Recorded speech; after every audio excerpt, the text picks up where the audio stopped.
There's a weird moment that happens all the time now. A message gets misunderstood. A comment lands sideways. A tone gets read the wrong way.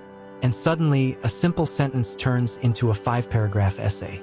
Not because clarity is needed, but because validation is on the line. And if the explanation doesn't land perfectly, the urge is to add more, and more, and more. Here's the uncomfortable truth. Over-explaining rarely makes a person look clearer. It usually makes a person look nervous.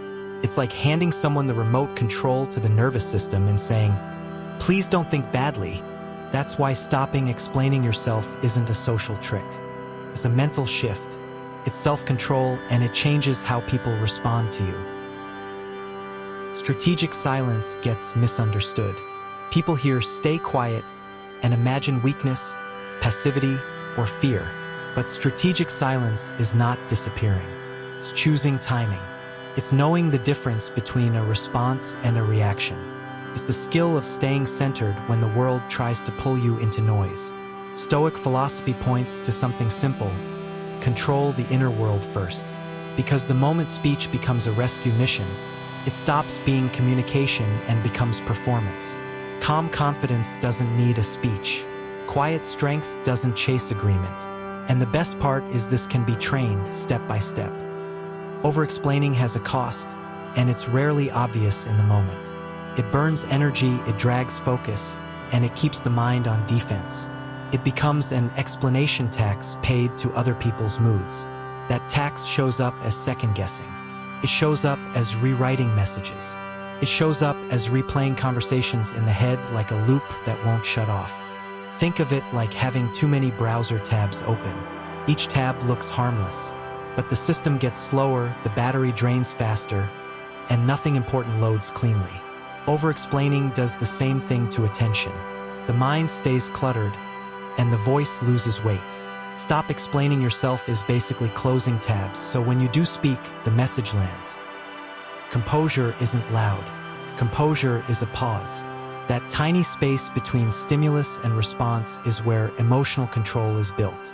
And it's wild how often the strongest move is doing nothing for a second. Because when the urge to explain spikes, the urge is usually coming from ego, fear, or a need to be liked. Picture a chess player who's actually good. A strong chess player doesn't slam pieces down to prove confidence. A strong chess player watches, calculates, and makes one clean move that flips the board. That's strategic silence. That's calm confidence. A simple practice helps. The 3-second rule. Before replying, especially in text, pause, breathe, and ask, is this clarity, or is this chasing approval? That pause saves people from saying the exact thing they'll regret later. When someone pokes, mocks, or tries to bait a reaction, explaining becomes free fuel. A provocateur isn't looking for understanding. They're looking for movement. When the criticism is unfair or the accusation is false, the instinct is to defend immediately. But frantic defense often reads like insecurity. Calm confidence says, not every claim deserves a trial. When you announce plans too early, talking about a goal can feel like progress. It creates an early sense of reward, like the brain has already collected the trophy. Then execution gets softer.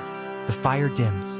When you're trying to be understood by someone committed to misunderstanding, that's the trap. A person who doesn't want truth will treat explanations like raw material, twisting words, moving goalposts, demanding more. In all these situations, over-explaining turns into leakage.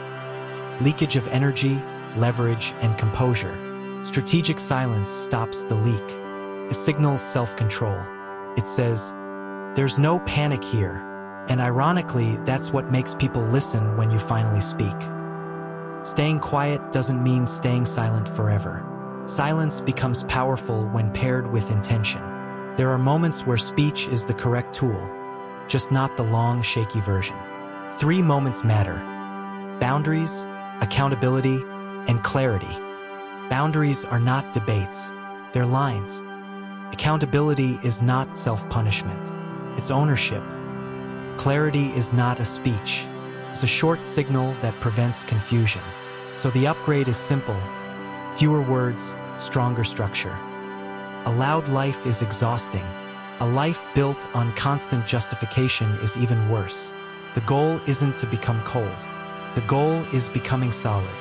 Because stopping explaining yourself is not about winning social points. It's about protecting focus, building composure, and choosing speech that carries weight. When over-explaining fades, something surprising happens. Respect shows up faster. Not because everyone suddenly agrees, but because the nervous energy disappears. So here's the challenge. For the next week, notice every time the urge to over-explain appears. Then swap it for one of 3 moves. Pause, shorten, or step away. That's strategic silence in the modern world. If this hit home, comment, "Done over-explaining." Once explanations stop, the next skill is learning to move with calm confidence, without needing to prove anything. Stay tuned to learn this in the next videos. Thank you for watching. I hope I see you in the next video. Let's walk together into the Stoic Innerverse.